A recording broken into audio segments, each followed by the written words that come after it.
Hi, this is Cindy Pressgrace with Real Estate Divorced Single Mom. And thank you for listening to my podcast. So today I want to talk about how to be an agent. How as an agent we get started, because when I started as an agent, I was lost. I had no idea what to do, where to go, and how to get even started. Okay, so the first thing that you have to do is pass your test. But start looking at brokerages, talk to people, talk to different agents. If you want to go online and Google agents in my area near you, just talk to them. When I started, my brother Carlos, and he's been a great influence for me. Um, Carlos is my middle brother, and he's a real estate agent too, and he's a flight attendant. So he's the one that got me into real estate. He's like, Keller Williams, Keller Williams, Keller Williams. All right, let's go with Keller Williams. But I had no idea. At that time, I thought it was like I would go to Indeed.com. I had no idea what a team was. I had no idea that there was like different brokerages. I had no idea about the splits. I was lost. When I'm telling you I was lost, I was lost. And I will not, I will admit it freely. So I have no problem in admitting anything in my real estate career. So the first thing was when I moved from Minot, North Dakota, I have a reciprocal license. So my license was from North Dakota. So there's states that actually connect, that are reciprocal with different states. So for instance, North Dakota is reciprocal with Minnesota, Georgia. I can't remember what other state, but anyways, it is reciprocal with Georgia. So when I got here, I had no idea. So I got my real estate from North Dakota, moved to Georgia, but I did not know that I had to take a 24-hour course, or was it 20-hour course, the post-licensing course, because it's a requirement for Georgia. Had no idea. So when I was in my, after Keller Williams, I was in a different brokerage, and that brokerage, they gave me less than 24 hours to pass that test. So imagine me trying to, like, a year of me being licensed, and I'm like, oh gosh, I have less than 24 hours. I got all these deals. I don't want my license to expire. I went crazy. But you know what? Everything worked out. I managed to do that course in probably 3 hours because I was pretty knowledgeable. I knew what I was doing. So that's the thing. Always make sure that you know, depending on what state you are, that you know the requirements, you know what you need, the pre-licensing and post-licensing. After your license, you need to have post-licensing courses depending on the requirements for each state. Because I was licensed in, well, I'm licensed still in North Dakota, but I think it's inactive. And I'm licensed in Louisiana. That was a piece of cake, but they have a lot of paperwork there. Now I'm trying to get licensed in Florida, which I actually have to take the test. It's like a 25 questionnaire test, which is pretty simple. That shouldn't be an issue. And so there's different requirements. So make sure that you have the different requirements for each state that you are in. And that you know that that's basically, hey, you know what? I fulfill all my requirements before continuing. And for instance, and I know I keep on mentioning Keller Williams, but keep in mind, Keller Williams is where I came from, where I started from. So I did, Keller Williams offers a course called Ignite, and that completes your post-licensing courses, which is amazing too. I didn't finish it, so let's not get there. But anyways, it was a different total story. But okay, so when I moved from North Dakota, from Minot, North Dakota to Georgia, I had no idea what a Super E key was. I was looking for my house. This is the first transaction I did. It was new construction. I knew how to look in the system because I already was a part of, so Keller Williams had my license. So I hang my license at Keller Williams. I never met the broker until I basically got here face to face because that's something important. Some of the brokers will want a face to face meeting with you to see, hey, you know what, are you a good fit for my brokerage or not? Are you going to get me in trouble? What type of agent are you? What type of person are you are? So there's many things. Some of them, they really don't care, and some of them will. And it's also really important so you can actually know who your broker is and if they're going to be able to support your needs and are they're going to be available there at all times. Some brokerages will not. They'll be like, hey, after 3 o'clock, I'm available, but before that, sorry, no. And that's what happened with my following brokerage with after Keller Williams. So I don't want to get into it just because, but that's a different story to tell. All right, so now I moved my license. I'm a newly agent. Now what do I do? Okay, you need to join the board of realtors. Depending on your brokerage requirements, that's something that you need to know. For instance, when I joined Keller Williams, then I had no idea I had to join a board of realtors or a board because I had no idea, no clue.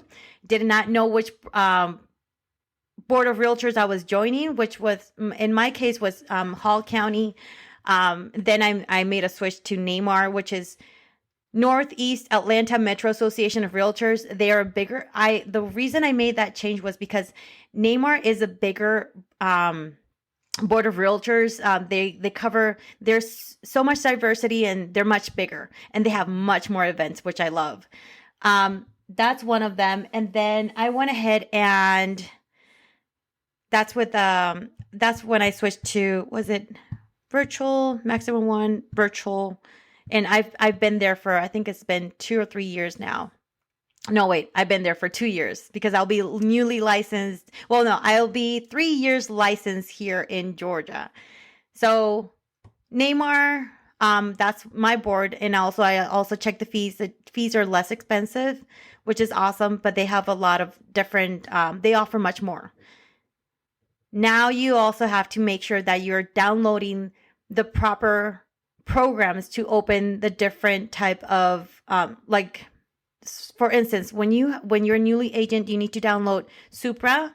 Depends on which state you are and which what they offer. It all depends. Like I said that. So make sure that you have the different programs on your phone and you're set up before you set up a showing, because it's going to be awful when you like get to the door, be like, oh, it's not opening. What do I do? How do I get in? That's what happened to me the first time. And that was me for myself, okay? So, which is awesome. I experienced myself with myself, and you know what? I just, I don't want you guys to be embarrassed or anything. There's a monthly fee for different programs. Like you got the Supra key, the E key, and you got the showing time too to schedule appointments. That's really important to have on your phones. But keep in mind, every state is different, depending on which board you are. So recently I joined the Savannah Board of Realtors. Why did I join the Savannah Board of Realtors? Because I have family in Savannah and I'm helping them buy a property. They don't want to work with anybody but me. And I understand. So I went ahead and joined the Board of Realtors, but I have not activated my key because why am I going to activate my key if I'm there all the time? Unless, they tell me, hey, I want to see this house, and I will actually activate that key. And I think it's like $18 a month or so forth. So there's always a monthly fee. Every brokerage also make sure that every brokerage has their different fees too. Some of them, they will tell you, hey, you know what, it's $300 per transaction or $350 per transaction. And it's like $48. But now make sure that depending on what brokers you are, the support, education, classes, everything that you need, you have it there. Ask those questions. If I have questions, who can I approach? Who can I contact? How can I get started? How do I do lead generation? Who do I contact? There's so many things that you need to ask that as a new agent, sometimes we do not even know. Also, getting started, I would say taking classes is really, a contract class is a really, really good idea to take, because that way you can actually know how to find your contracts. Once you, for instance, here in Georgia, we use the GAR form, the Georgia Real Estate commission GAR forms. I think that is. So in my area, we use GMLS and FMLS. GMLS, that's where we get our GAR forms from, but it's most likely FMLS. So they have a program called Remind. That's where they have uploaded our forms, our contracts. But depending on where you're at, Remind is an amazing tool. Make sure that your FMLS or your MLS uses it. If not, take advantage of it. But there's a lot of free programs and free resources. Don't go and say, hey, I'm going to spend $2,000 in leads right now. Try to see where you can find your leads. Your sphere of influence is the best way to find out, and be authentic with everything that you're putting out there. Like, find out content that you can share with, educate them, educate your clients, educate yourself too. Knowing that market is really important. Like inman.com is really good. It's a really good resource. We got Keeping Current Matters is another great resource. Contacting your sphere's influence, that's a great way to start too. But asking questions, finding that mentor, I always would recommend starting with a team, because that way starting with a team at least for a full year. That way you can find out, like, how do you start? What do you need to do? It's like you're starting a new career. And sometimes we think, oh no, you know what? I know how to do that. Oh, I can do everything. I can do anything. But yes, at times, but sometimes we get into situations that we're like, oh gosh, where do I go? What do I do? And you know what? Some brokerages, they will actually offer that full support. Like, I know Virtual here in Georgia. I'm going back to Georgia. Keep in mind, I'm licensed here in Georgia. So I know Virtual Properties have amazing programs too. I have my own business. I have my own business coach, and I am with Tom Ferry, which I've been for 2 years now, and I love it. But it gets a little bit expensive sometimes, but if you're doing the numbers, it's totally worth it. Keep in mind, invest in yourself. Investing in yourself is very, very important. And that's where I come to look, you know what, do I cap? Do I not cap? When I was with Virtual, I was, I think it was like 100%, which is awesome. But then now I went to EXP and I capped in 2 months. So my cap is like 16,000, and I capped in less than 2 months, which is amazing. But I also have fees and all that, but I have stocks. So that's one of the reasons I moved from Virtual to EXP, because of, I get a little bit of passive income, and I also have my,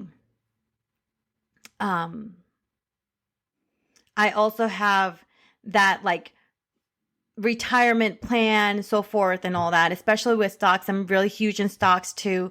So it's really important for me to have that, just in case if anything happens, then you know what, I'm actually pulling money aside every month or every transaction for my stocks, which is amazing.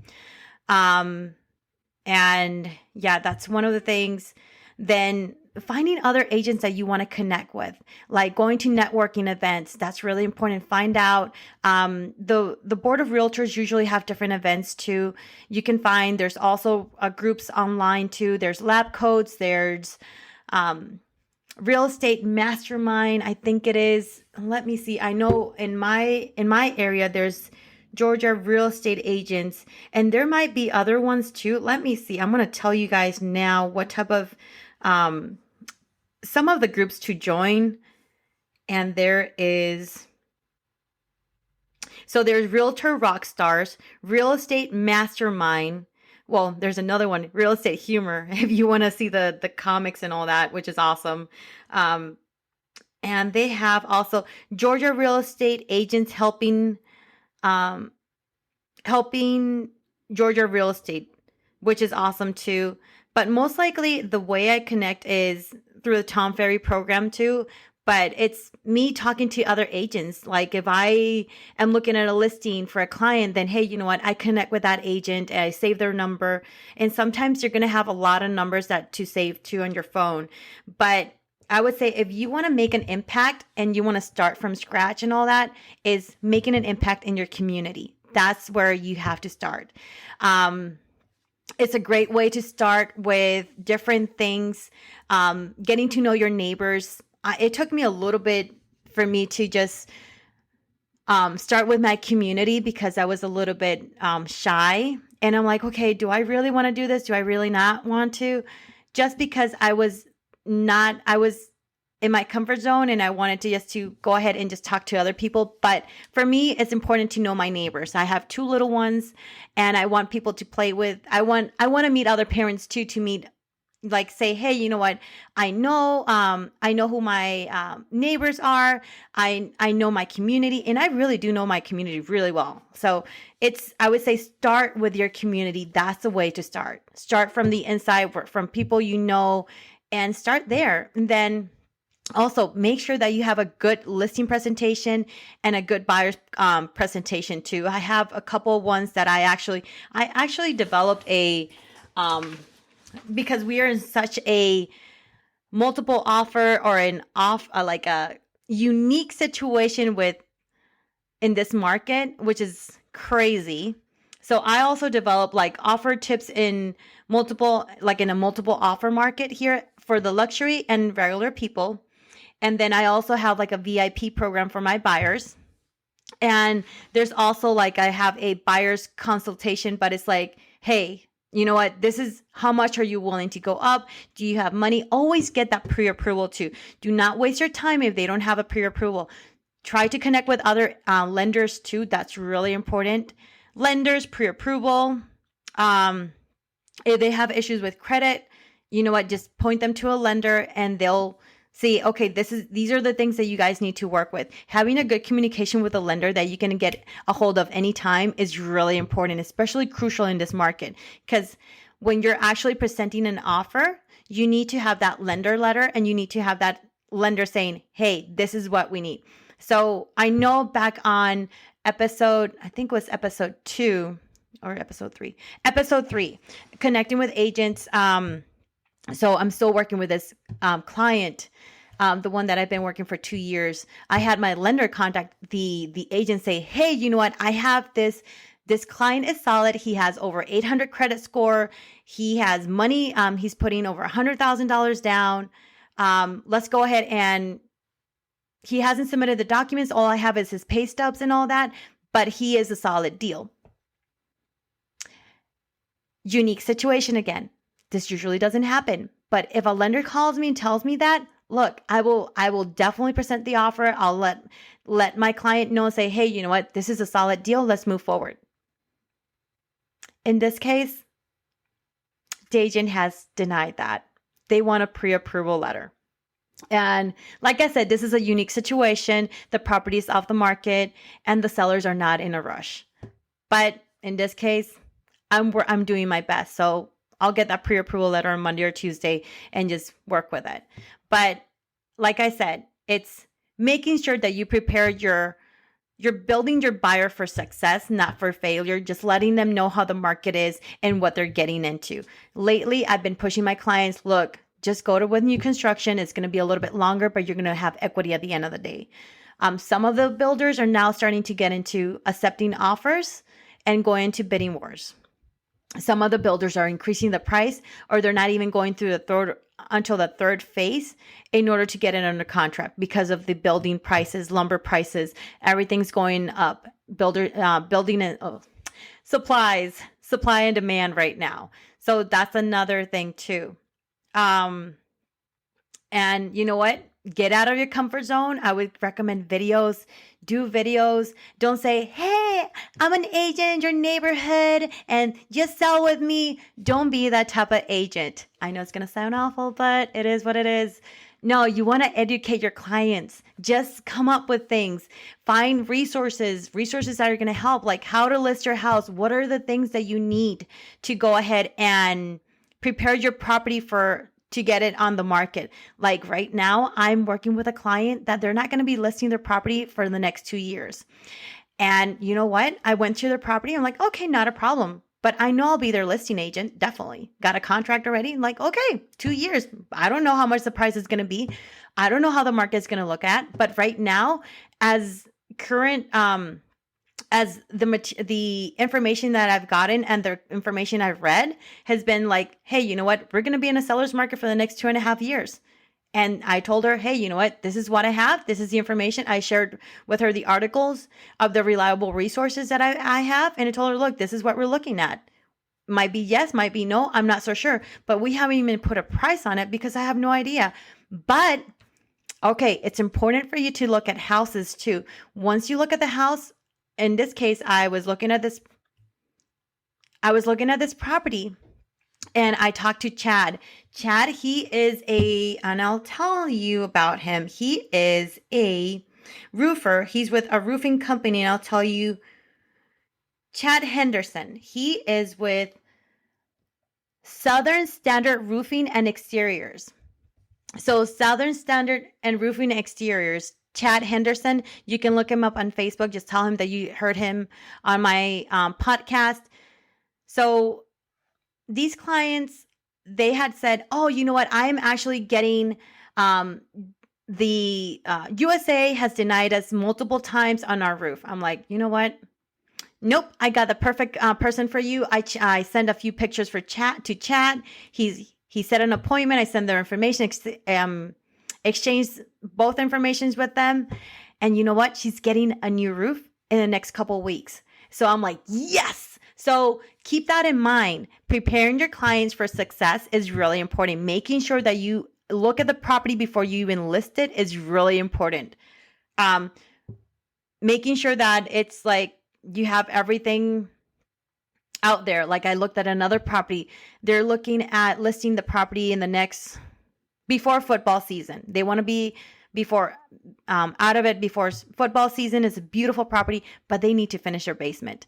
Okay, you'll be like, okay, why are they needing to finish their basement when it doesn't make any sense? All right, they started it, but they need some flooring, at least epoxy down there.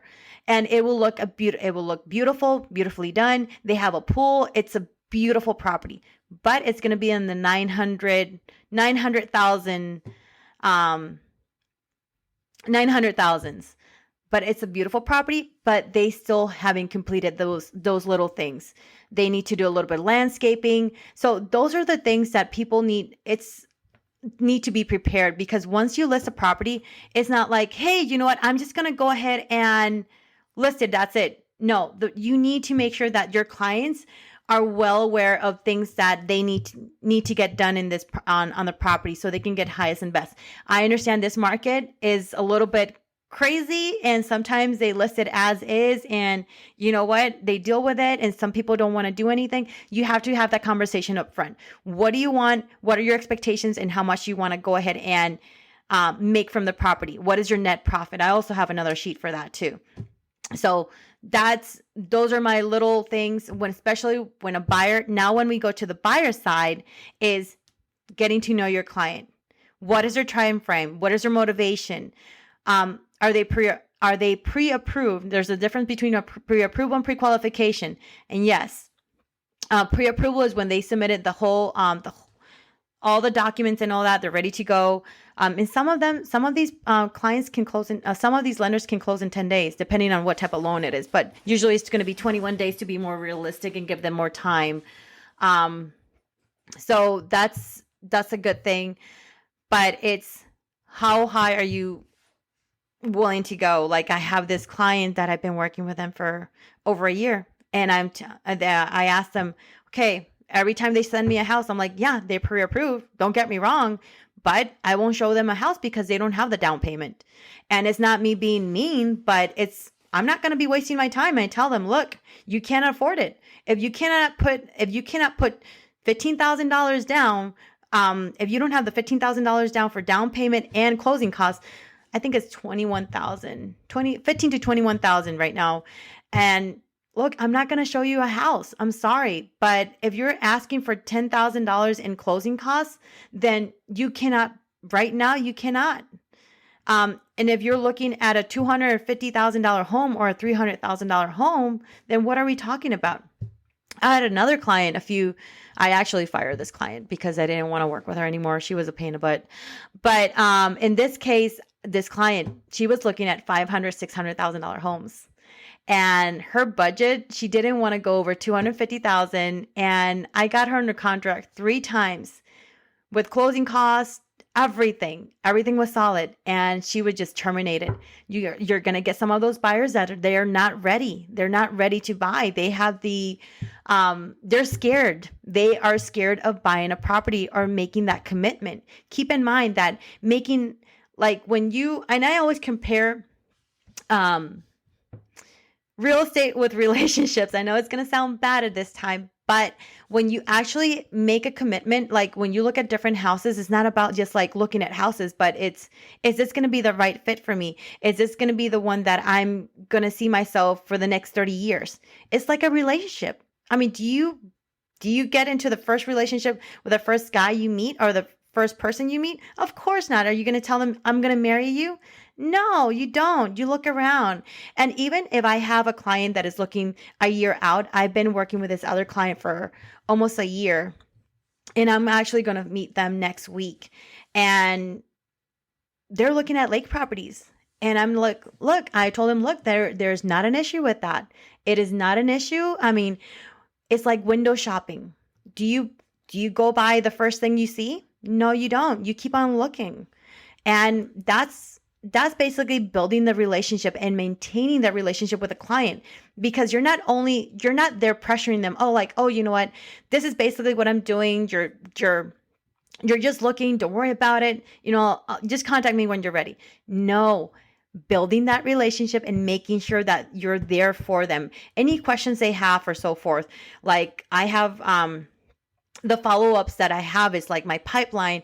Okay. So if you're looking for a relationship if you're looking for a house, what are you looking for?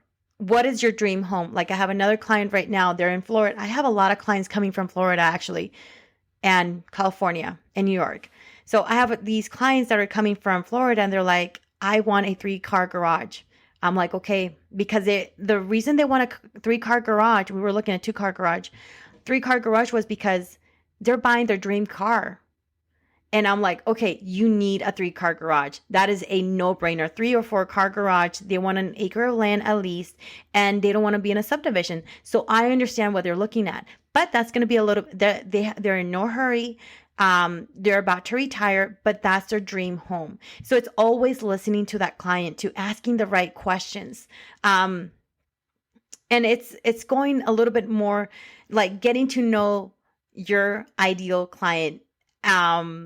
So it's like I have another client that I've been working with them for, oh gosh, it's been since October.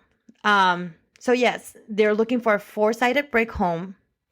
And this is going to sound silly to you, but some clients, they want only brick, 4-sided brick, because it looks more elegant. It gives them they're picky. People are picky sometimes, and they know what they want, and it's basically okay. So all right. So they want a 4-sided brick. It's going to take a little bit longer.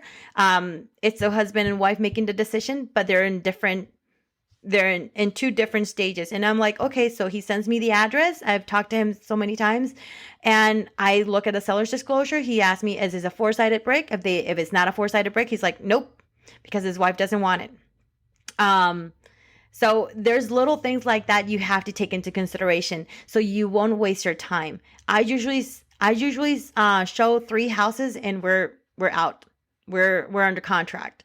So making sure that you're not wasting your time, that you have all the questions answered beforehand, and making sure that you're researching those properties before you even look at them.